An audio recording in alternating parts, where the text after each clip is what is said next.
Hello there, and welcome to Global Conversations Live. I'm your host, Andre Darmanin. My co-host, usually Priya Riteja, wasn't able to make it today, so I'm going solo. First of all, I want to acknowledge all the celebrations happening this month.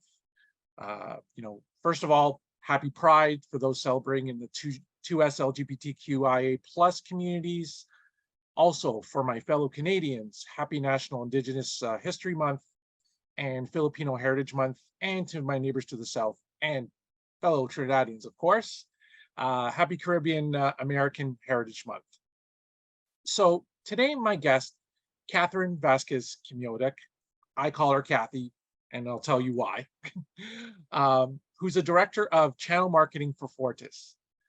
Today, we'll be discussing women and people of the global majority in fintech, inclusivity in the industry, the challenges, and how we should be moving forward. So according to a 2021 report from Fintech, women account for 19% of executives in fintech companies, 11% of board members, and 1.5% of founders, and receive just 1% of total fintech venture funding. Of the total fintech workforce, women represent approximately 30%. While data is not yet available for this year, the share of women has increased steadily and has found a positive relationship of having women in leadership roles and revenue earned by fintech firms. We are seeing the rise of fintech firms in North America, emerging markets, and global markets that are being led by women. We're also seeing the rise of the advancement of the fintech ecosystem as a whole, but clearly more needs to be done. I'm looking forward to having my conversation with Kathy. So let's begin. So Kathy, let's get this out of the way here. So, you and I have known each other for 20 years, and we were just texting each other saying how we've even known each other longer than our partners. So we really know each other, and I mean, we started out just having conversations, meeting here in Toronto, and seeing our careers flourish. I mean, we've gone through our ups and downs in our careers. I knew you even when you were going through your MBA at NYU. Shout out to NYU for those out there. And of course, seeing me graduate with my Master's of Public Administration in local government. So we both, have excelled in our careers. But like I said, we've gotten to the point where, now you're director of marketing at Fortis, channel marketing for Fortis, and of course your work with WNET, Paytech Women. Well, actually, formerly WNET, Women in Payments, New York City or NYC FinTech Women, and the program that both you and I are part of, Money 2020, you being a Rise Up and Amplify alumni.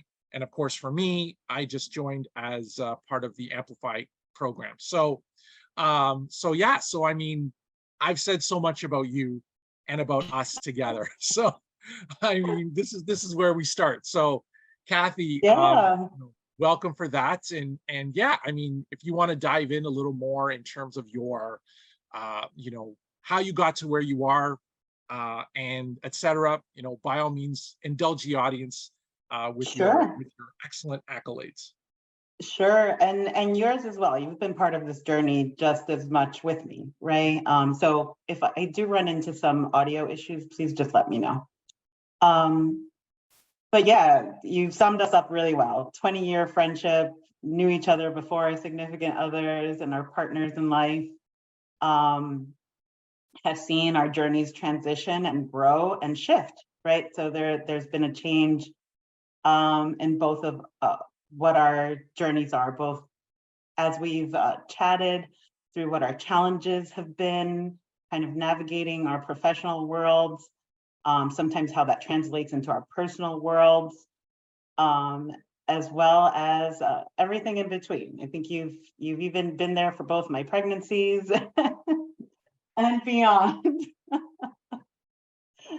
So longtime friendship, and when the opportunity for Amplify Money 2020 Amplify Europe came up, I immediately thought of you as a person in the space trying to create conversation around equity, around inclusion, especially.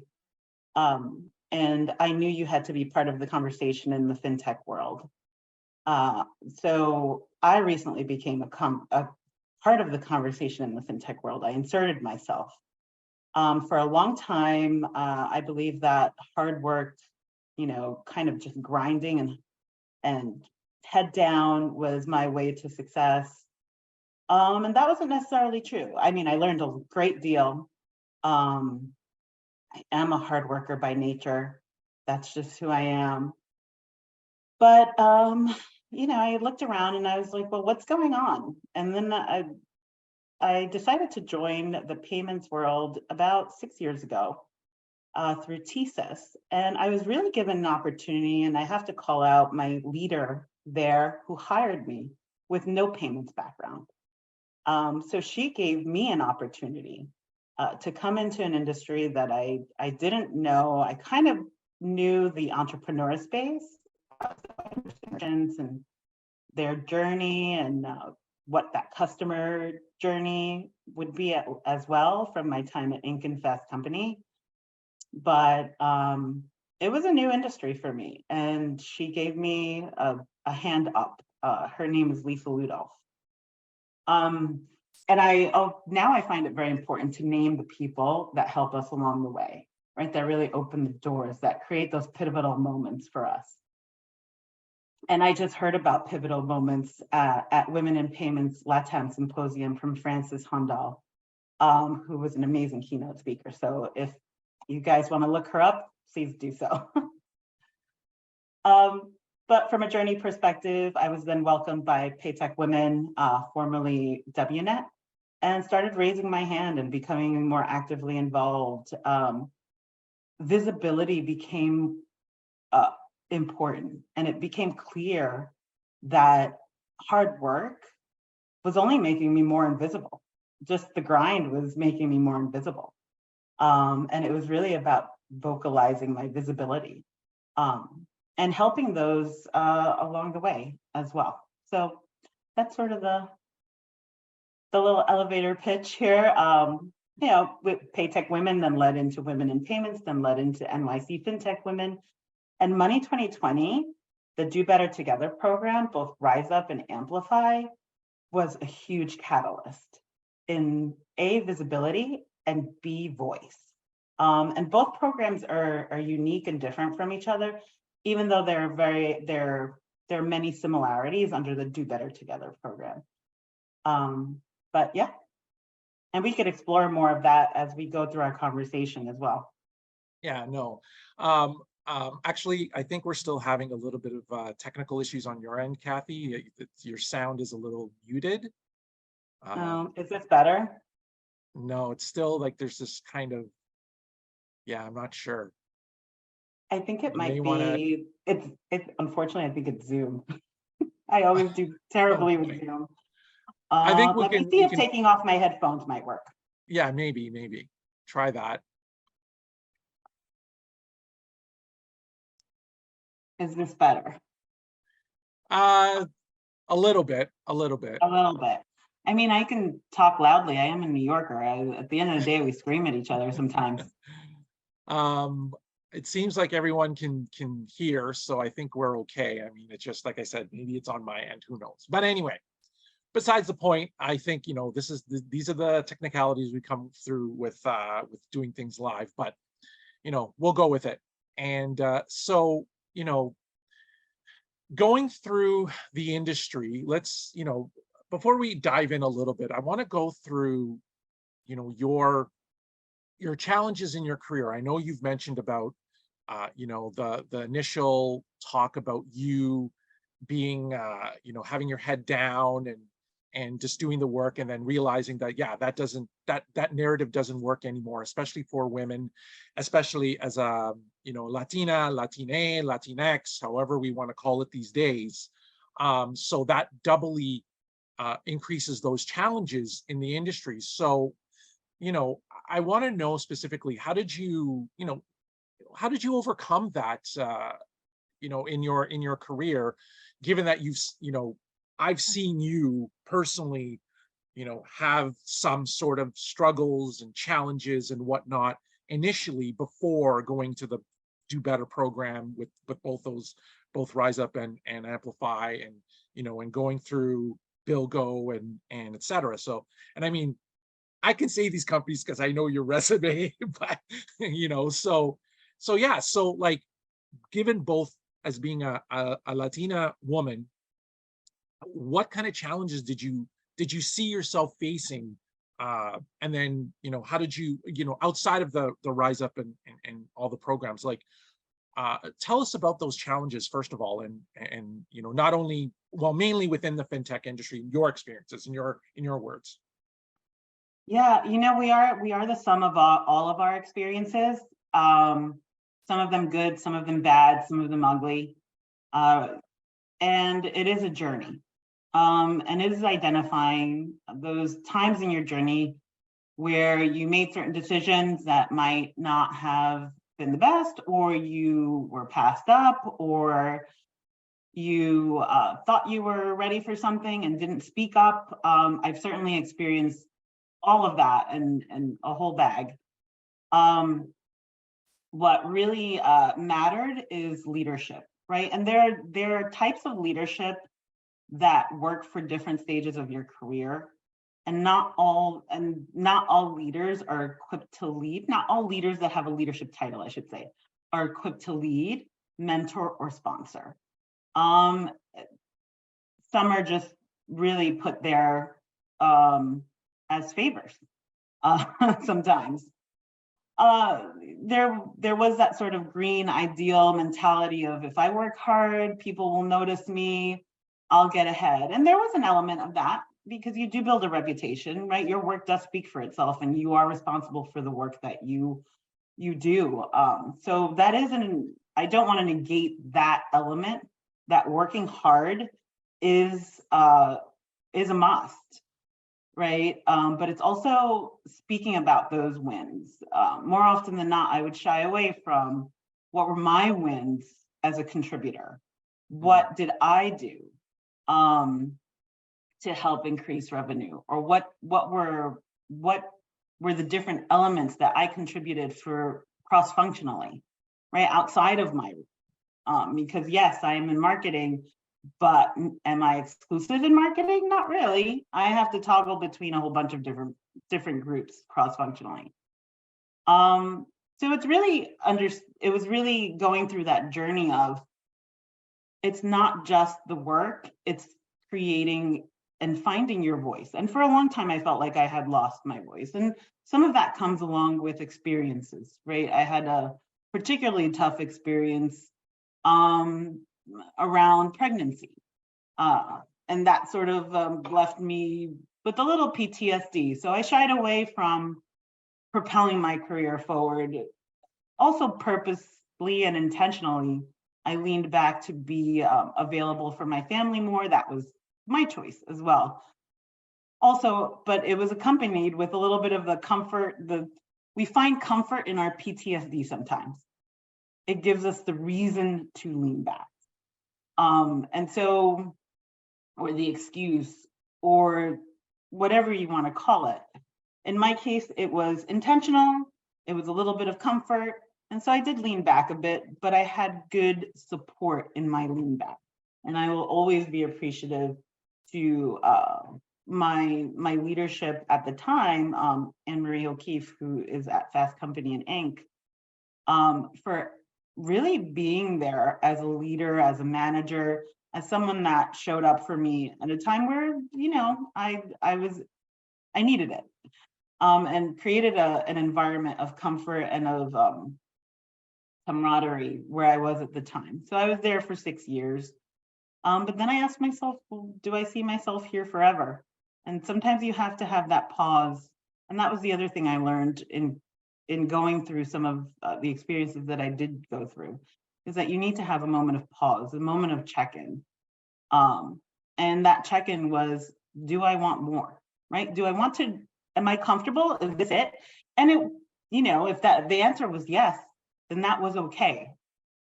But that wasn't the answer. The answer was, I want more, I want different.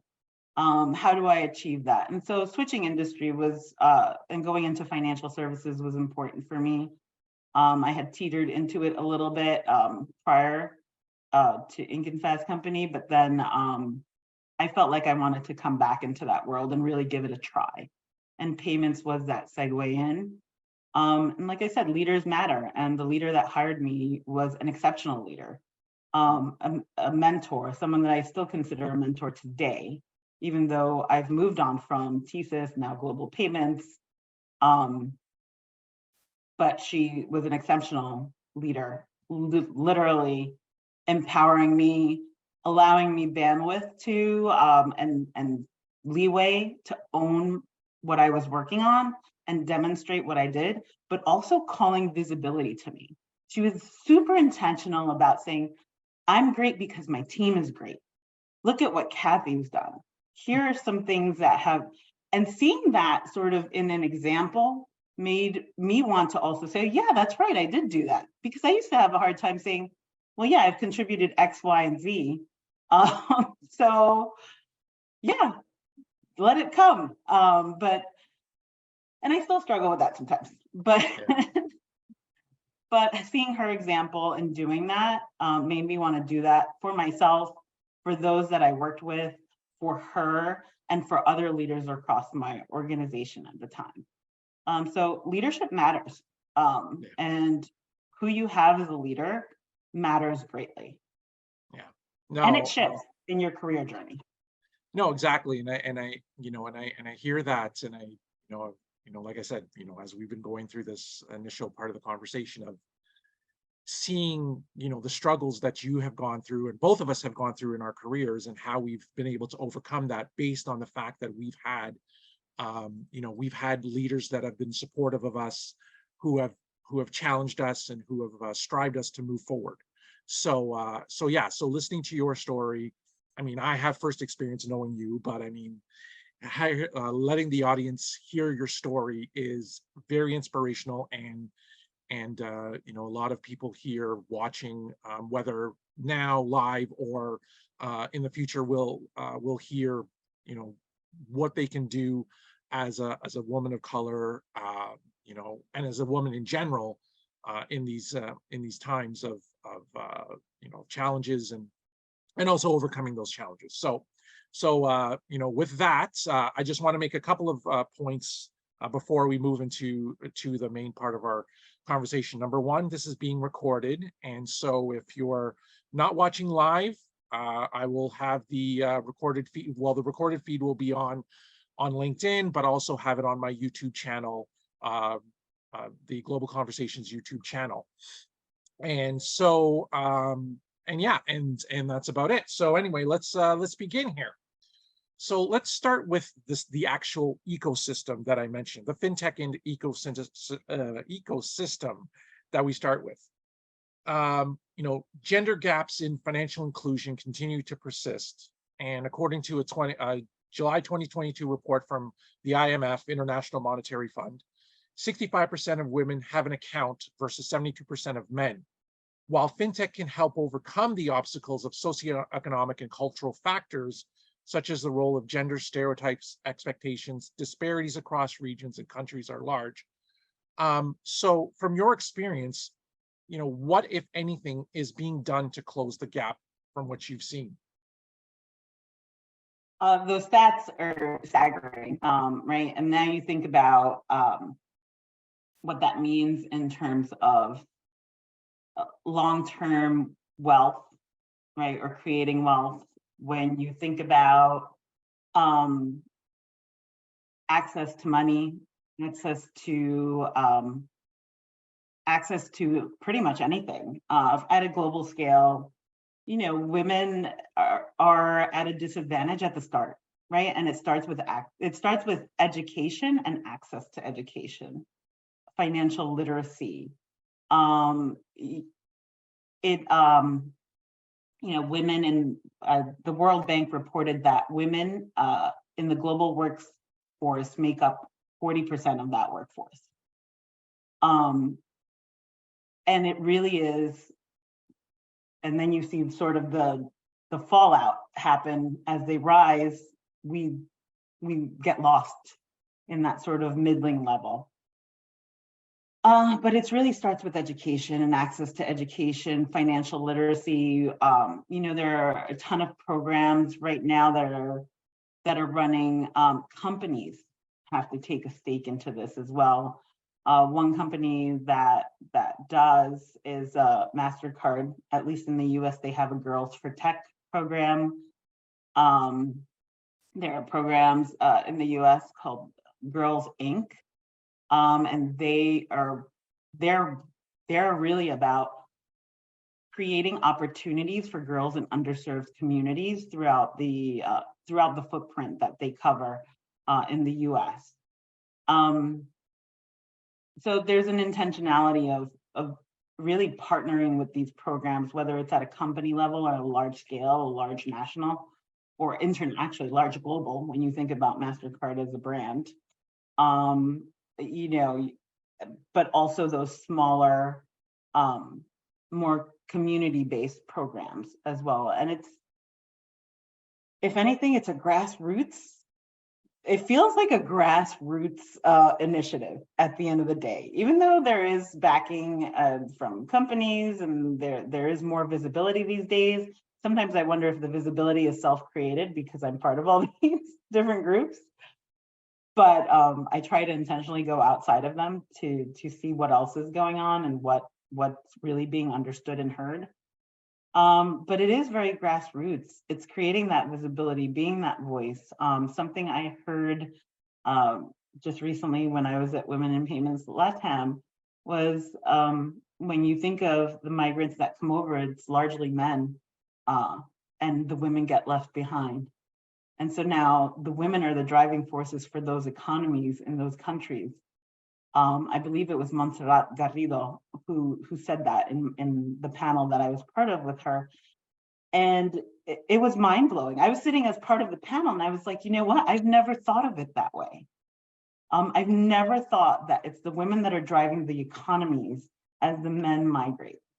And then it's really then about the education. It goes back to the education of the women. As little girls, they may not have access to that education. I believe the United Nations put together a report on women in STEM, and it really showed sort of the disparity between primary education to postdoctoral when it came to women in STEM, which when you think of women in a technological field, it starts with the STEM education. But even from a movement of money, right? Just women are the driving force of these economies. So they are left behind to take care of their world. And so as women, we are left to take care of our world, whether we're in a more developed nation, we are still at almost the same point as our peers that are being left behind through their husbands, their significant others, or the men in their community leaving. And it's learning what is that merchant experience? How do you become well-versed in how to make money, how to be an entrepreneur, but then also how to move the money. What are those technical roles? What's that next step? How do you move your career? Understanding that it's not a linear path, understanding the visibility aspect of it.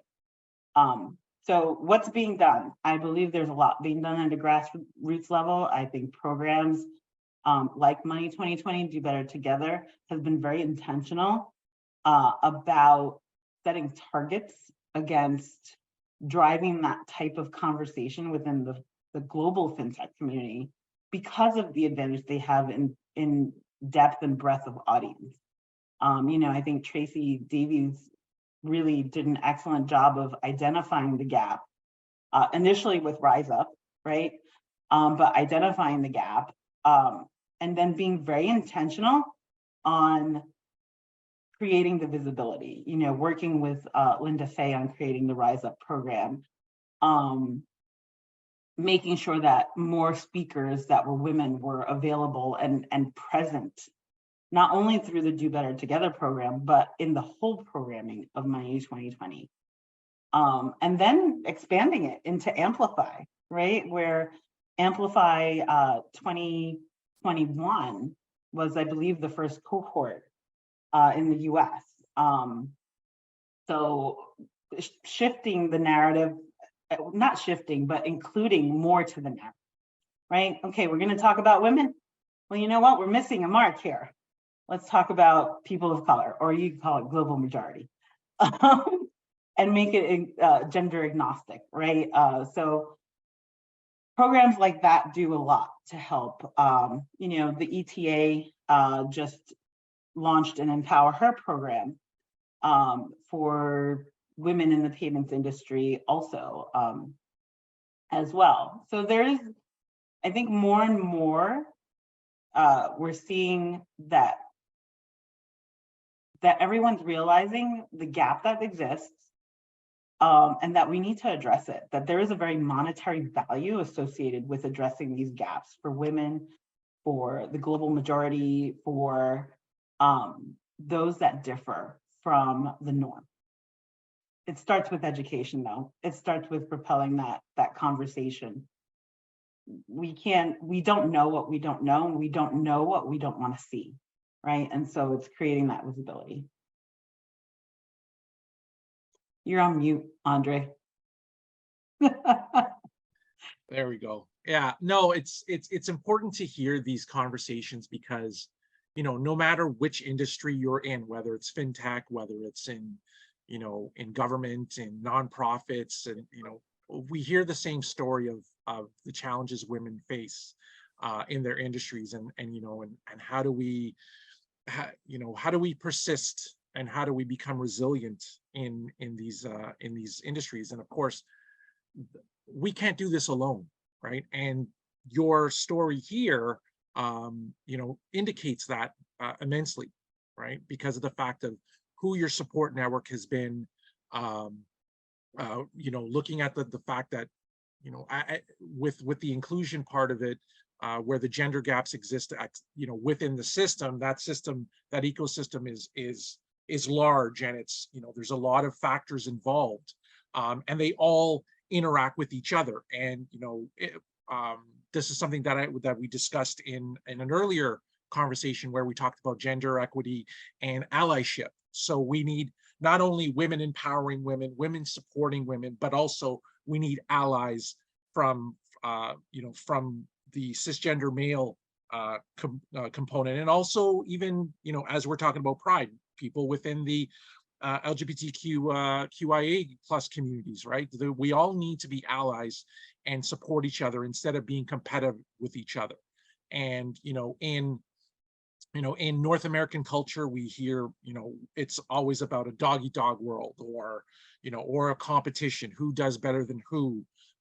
You know, there's accolades that people have, but at the same time, you know, there's people who are left out in this conversation, especially from the women perspective, from the female perspective. So these are very good points. You've made some very good points with regards to this, and you know, this is where we need to progress. And so I want to dive in a little more into the female male conversation here. And you know, in especially in the financial industry, we always talk, or even technology as a whole, STEM as a whole, engineering professions, etc.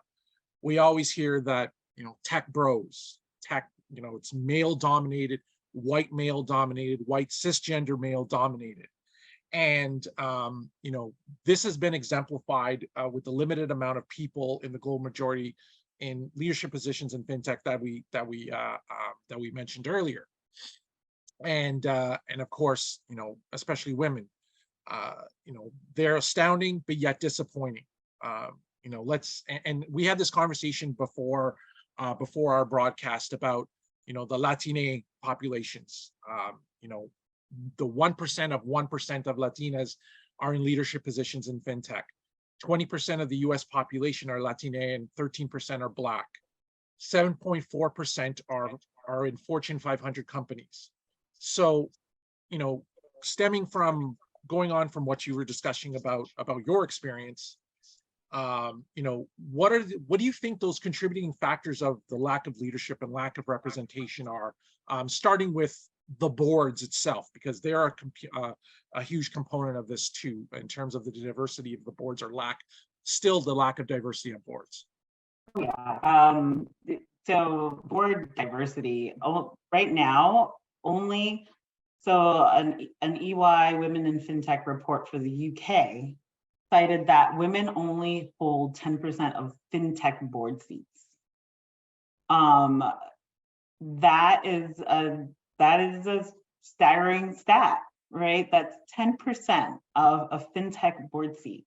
Fintech is financial technology, right?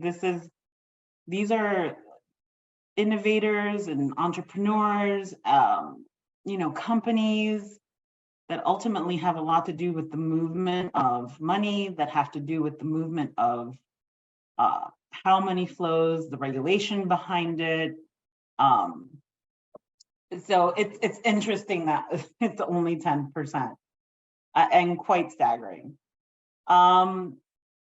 You cited some of the stats around women or Latina leadership in companies. There's a site here from the SHRM article. 4% of large US companies in 2021 only had, it's 4% of Hispanics only made up a senior executive level in a US based company. We are 20% of the US population, whether it's through immigration or US born, right? So 4%, you bring that down to 1% when it's Latinas. So we're not seeing it at the board, we're not seeing it in the boardroom. And then we're seeing it fall off even more as you start reaching director and executive level, right? Latinas in tech, they had a report that they just published, their annual report. And while we're the most prepared we've ever been as Latinas, college educated, bachelor's or even master's and beyond, only the majority 56% sat at an entry level position in tech. 33% were at a manager role, and then 8% went on to be directors. 3% went on to be at an executive level. 90% of the people that they surveyed, and that part of their membership base, had a bachelor's degree or above, and 65% of them had experience. They had more than 5 years of experience. Mm-hmm. So you start seeing that broken rung. And McKinsey Women in the Workplace study, they note that. I'm not sure if McKinsey looks at it globally. I believe it's just a US-based study. Mm-hmm. But they talk about that broken rung. And you see it all the way up. Women in Fintech report for UK, 10% of a Fintech board seat. So again, it goes back to, we're almost invisible, and then there is that break, right? There is that break in the rung. And how does that happen? Is it life, right? I just told everybody a little while ago, yeah. I decided to lean back, right? So I could very well have been part of that 33%. I was probably part of that 33% up until a little over a year and a half ago, when I got the opportunity to really come into a people leader position at Fortis, hired by my current boss, Tim Nafso, who, again, it's about the leader that brings you in. Lisa allowed me into the payments ecosystem with no payments background. Tim pulled me in into a leadership role. So pivotal moments in your career and taking advantage of those. But it starts with finding your voice, creating visibility, but it's on the leader as well, right? So now, and I've considered myself a leader even without a leadership title. It's about creating the visibility for others, creating the access for others. That's the legacy that I hope to leave behind at the end of the day when I leave this industry, or when I stop, being an active member in the workforce, right? The legacy I want to leave is that I see more of me, that I see more of you, that I see more of the people that I've met in my journey and more of my tribe from Money 2020, that I see more. And when I see more, maybe not necessarily them, but those that look like us, the helping them come up. And it's being intentional about it. So the contributing factors, it's lack of visibility, it's lack of conversation, lack of intentionality as well. There has to be a very intentional role that's played by workplaces, by government, by a whole system currently that's in place globally, because this is not just a North American problem or a US problem, but globally, to highlight women leaders, to bring up more women leaders, to create programs, to not only mentor, but sponsor. And that's one thing that it's great to have mentors. And we spoke about this as well recently, is having your own personal board of directors, but then also it's, understanding where they fit and what they do in your career. You have a mentor, you have a sponsor. They're different most of the time. I think many times we confuse our mentors with our sponsors, and that could be. There's room for that. Yeah. But more often than not, it's that mentorship conversation, that sponsorship conversation, but it's creating those opportunities, right? Those opportunities of access. I always say, it's creating the access that really matters. We can have a ton of programs, a ton of mentorship, but it's that sponsorship that's critical. It's that visibility that's critical, right? It's meeting the people at the right levels to drive your career forward. Because if I don't have access to them, I'm invisible to them. And it's that intentional programming that needs to exist. Discover does a great job of that. They're very intentional with their leadership. They're also very intentional with their community. The opening a call center in the south side of Chicago, which is not, was a community and a community that was underserved. Yeah. And really creating an opportunity there to create leaders within those communities that look like those communities, Yeah. right? So that exists. But that was a very intentional program, very intentional leadership. But then also having access, creating that access, inviting people to that, not only to the table, but then really saying, okay, what is your voice at this table? What do you have to say? And maybe we're not going to agree, and that's fine, but at least I have a voice. At least I'm visible. At least I'm invited to the conversation. Yeah. And there's a couple of points here that's, that I've even experienced too, is, whether it's a board or whether people who are in defined leadership positions per se by title, one of the things that came out for me is, people, you get a lot of people of color, a lot of people in the global majority get discouraged when they see people who do not look like them in those positions and feel that they're not able to attain that goal if that's what they want to do, if they want to have that leadership title. But also at the same time, like you said earlier, it is more about, you don't need to lead by a title. You have opportunities to lead by just who you are, what you do, how do you present yourself, all of those qualities that define yourself as a leader. And you don't need to be a director, you don't need to be a manager, you don't have to be an ED. So even that, it's like, okay, we need that encouragement, and we need to see that progress, and the groups that we start to see are going to be those who are, such as the Amplify and Rise Up programs. We need more of those within not only fintech, but in other industries. And as well, the other big thing too is, a lot of people talk about mentorship.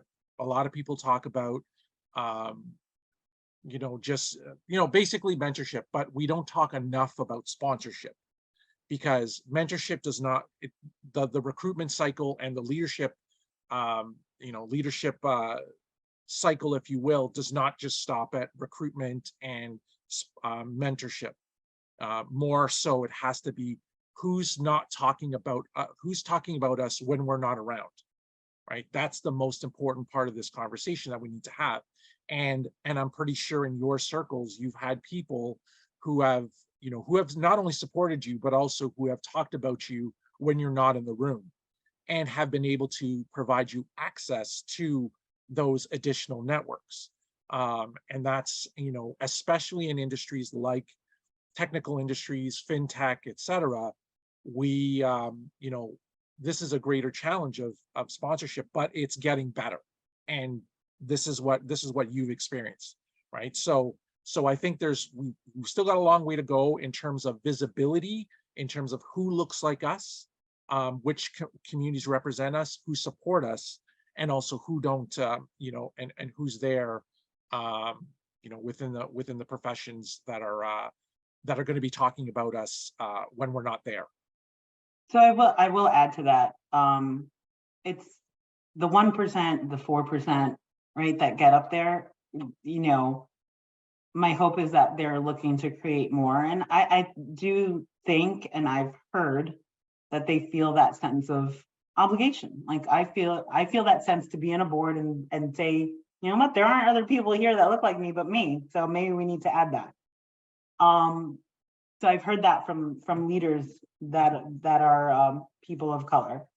But at the same token, there is a ecosystem and a power to have someone who is in a leadership role that is white cisgender male that will pull you up. And I think that group as well has become more and more aware. We've gotten noisier, they've become more aware. And I think there are those that are allies that will create that visibility. So it's not a one size fits all, right? Mm-hmm. Like it's not because a leader is a white cisgender male doesn't make him evil.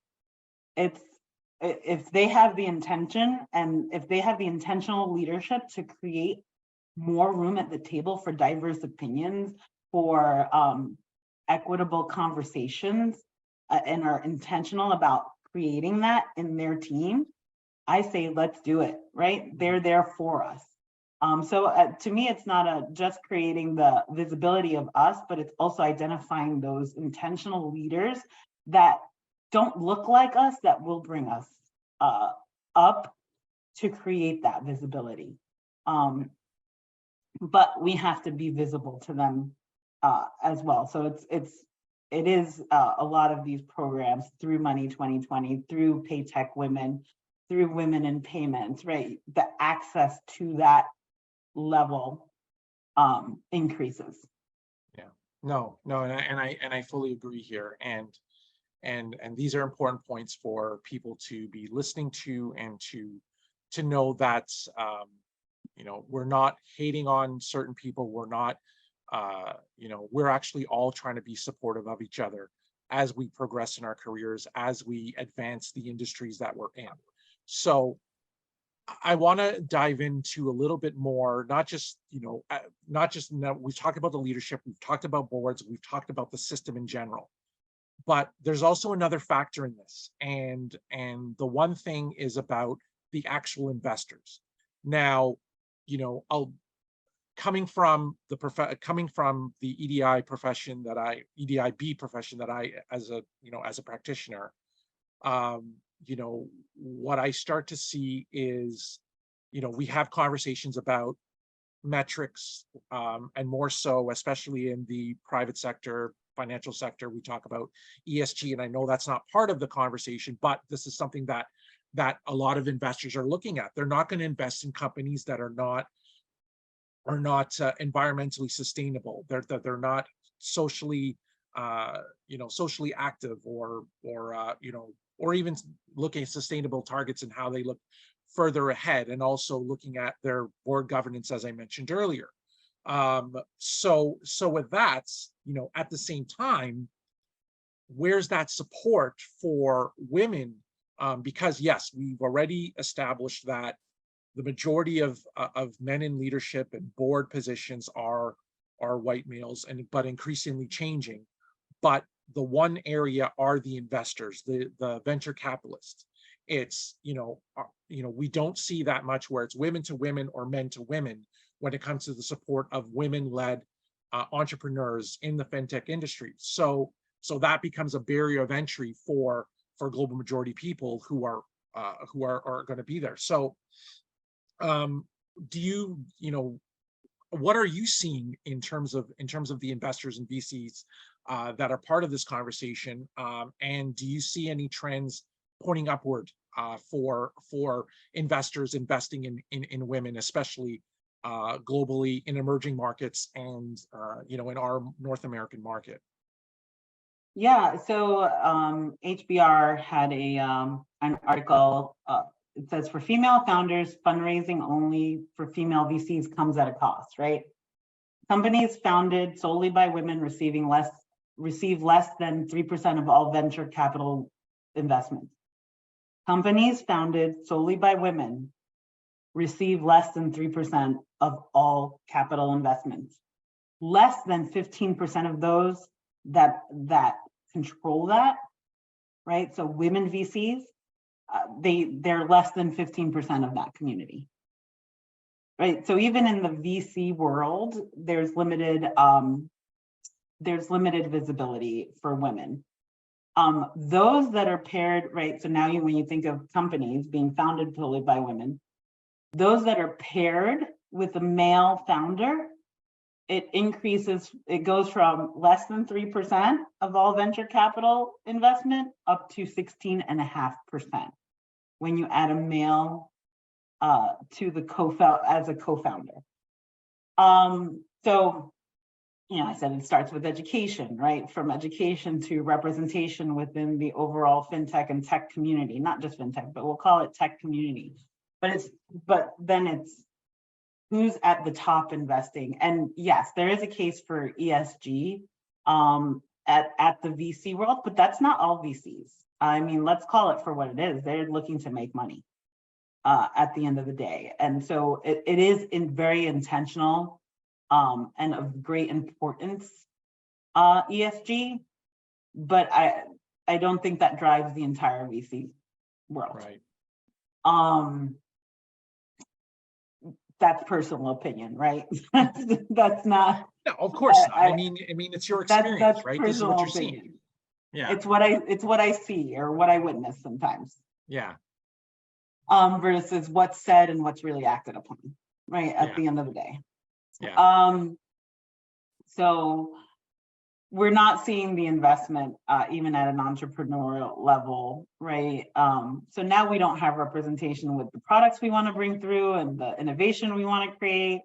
We don't have representation within the ecosystem that we work in. And so that affects what's being put out in the market, right?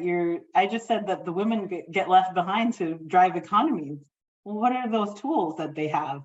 And are those tools being created with them in mind when there is not a person at the seat creating those, representing them from a product UI UX perspective, from going through the nuances of a tech product, and really creating the journey for the groups that may benefit from that type of product and user experience, and even customer journey experience, right? financial literacy experience that can be had through some of the products we create and that we drive to move money, right? To understand the very movement of the money in the ecosystem and how to create that. So, you know, we're not creating the opportunity even at an investment level. So there is a shining light, though. There are more and more VCs that are starting to look a little bit more like me, there, and you, and so many wonderful people that I know. You know, we have Vamos Ventures, a good friend of mine, Jorge Torres. He is a VC. He's Puerto Rican, right? For a long time, I thought he was the only Puerto Rican in space. He might be, but but you start seeing, you're starting to see glimmers of hope and light come through on entrepreneurs getting funding, you know, bringing in product experts into the ecosystem. So, you know, I think of Mochify, right, and Janitra Taylor, who really she is a powerhouse product executive, right? And so I encourage everyone to look her up. There are glimmers of hope. There are those of us that are pushing that hope forward. You know, it's about bringing attention to the people that bring that forward. You know, you have at NYC Fintech Women, one of the co-founders, Sarah Pilcher, she's a VC. She is a VC, right? Mm-hmm. And so she is consistently having those conversations and bringing up those names of female founders, of female CEOs. There's a very intentional way that she surrounds that when she speaks. So there are glimmers of hope. They're there, and we're only trying to create more of a conversation around it. Yeah. And that's that's, you know, these are important factors here in terms of, you know, the full ecosystem as a whole, right? You know, it's you know, fintech is not, you know, any as an entrepreneur, you know, it comes at a cost, right? It comes at a cost financially, it comes at a cost emotionally, and you know, they both take a toll on each other, and all we can do is support each other, and those who are not entrepreneurs, you know, who are just immersed in the ecosystem working there, or even people who need access to this, to fintech, and how do we build that, especially in emerging markets where still there's, you know, it's growing, right? So these are things, you know, these are things that I'm hearing during our conversation, and this is, you know, for me myself, you know, going into Money 2020 and through the Amplify program, these are things I'm starting to learn, not only from yourself during our conversation or past conversations, but as well as what we're dealing with, you know, throughout the world in terms of access, availability, you know, et cetera. So these are important parts of the conversations that we need to have, and the progress is being made. I mean, it's not, you know, to some of us, it might not be fast enough, but at the same time, it takes time, progress takes time, and eventually we'll start to see the equity, the equality with women in fintech and whatnot. So with that, I will say it's also not, sorry, it's also, I will say it's also, you know, for founders that look like us, keep at it, right? You know, you have Marguerite Presley Davis, who was part of, I think she was part of Rise Up 2022, Sean Franklin, Amplify 2022, you know, Dana Fry, Amplify 2022, all Black founders, right? All driving this conversation, looking for funding, going through that entrepreneur and founder journey, you know, putting themselves out there, creating their products and solutions that is unique to them and what they want to do for an overall ecosystem, but that is inclusive then of their own journey, right? And they're injecting that. So as founders, keep at it. Yeah, that's the most important part of it is especially for us of from the global majority, it's being resilient, right? Just keep at it. You'll get the support, and keep your head up, because even in my experiences, I've always had, and you too as well, we've always had our, we've always felt like no one's going to support us. We don't feel we're good enough. And even as as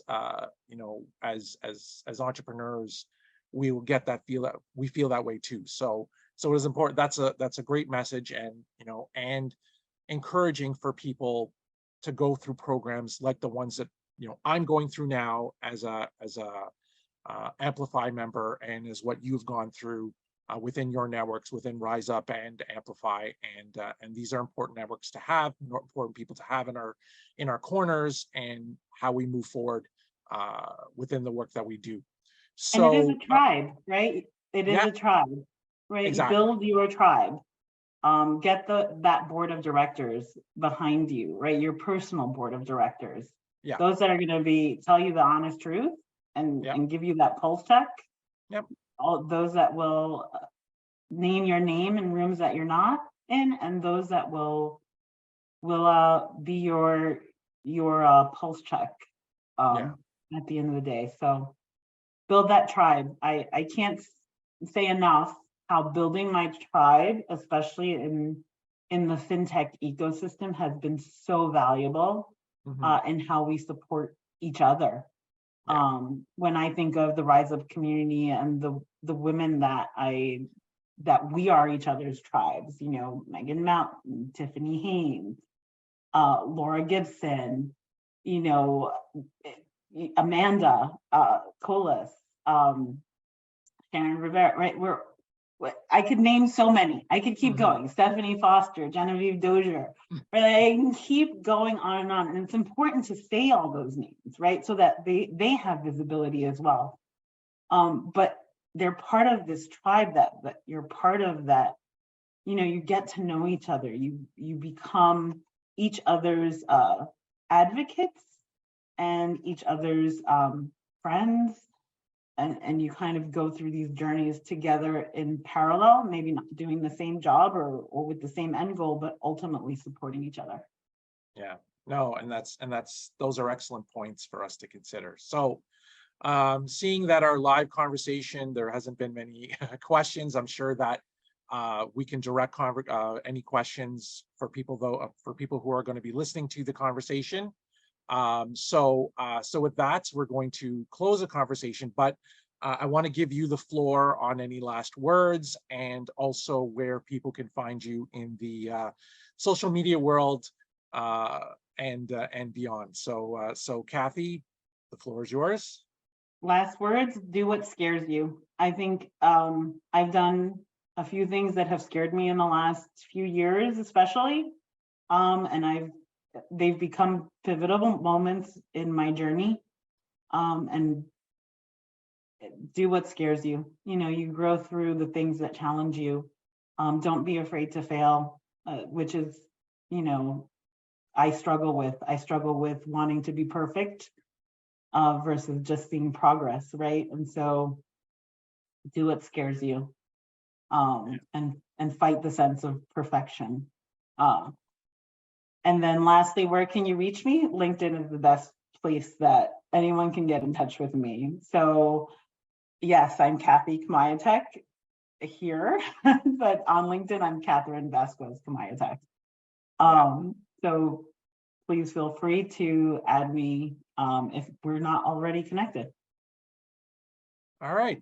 Thanks for this, Kathy. It's really we've had an excellent conversation. I mean, now that people get to know who you are, not only personally, but also professionally, and hearing your story was very inspirational for myself, and I'm sure for the audience moving forward. And yeah, so before we end this conversation, make sure you Follow the Global Conversations webcasts on YouTube. Also, you can find Urban Equity Consulting on all the social media channels. Just look up Urban Equity Consulting Services, and you'll see our recording at a later date. And those who are watching, whether it's going to be the recorded session afterwards or the recorded session on YouTube, we'll see you at Money 2020 in Amsterdam. I look forward to meeting everyone there. And yes, I won't be seeing you, Kathy, because I've already talked to you about that. You should be there, but you're not there. It is what it is, right? Maybe I'll see you in Vegas, right? That's maybe. maybe. Depends on a few factors, but yes, maybe I'll see you in Vegas. But also, before I close, I want to give a shout out to my mentor in the Amplify program, Nicole Zimmerman. She's been very helpful from, navigating the program to, making connections within the program, whether they're in the DI space or in the fintech space. And, I'm looking forward to meeting her in person next week. So with that, I bid everyone adieu, and until the next time, take care, everyone. Bye. Bye-bye.